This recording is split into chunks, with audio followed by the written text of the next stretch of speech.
أعوذ بالله من الشيطان الرجيم. بسم الله الرحمن الرحيم.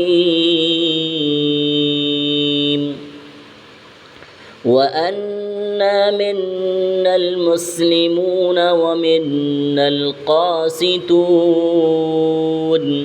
فمن أسلم فأولئك تحروا رشدا.